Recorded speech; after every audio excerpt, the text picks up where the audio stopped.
بسم اللہ الرحمن الرحیم۔ السلام علیکم ورحمۃ اللہ وبرکاتہ۔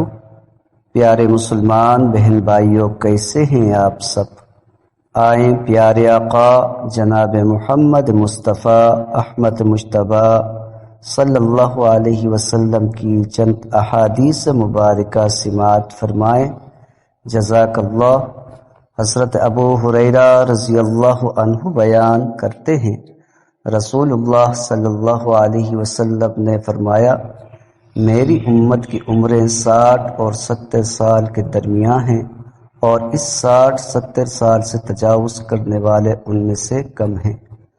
عمرو بن شعیب اپنے والد سے اور وہ اپنے دادا سے روایت کرتے ہیں کہ نبی صلی اللہ علیہ وسلم نے فرمایا، اس امت کی پہلی صلاح آخرت کا یقین اور دنیا سے بے رغبتی ہے، جبکہ اس کا اول فساد بخل اور لامحدود آرزویں ہیں۔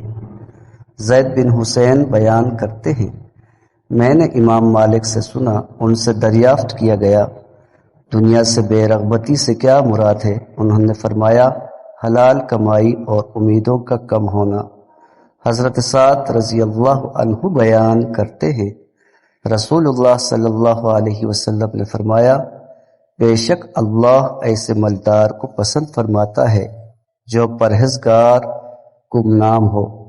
حضرت ابو بکر رضی اللہ عنہ سے روایت ہے کہ ایک آدمی نے عرض کیا، اللہ کے رسول، کون سا آدمی بہتر ہے؟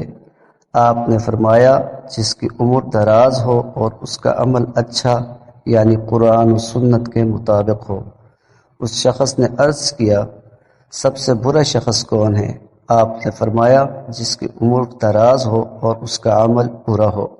ویڈیو اگر پسند آئی ہے تو ضرور چینل کو سبسکرائب کریں، ویڈیو کو لائک کریں، ایک پیارا سا کمنٹ کریں۔ شکریہ۔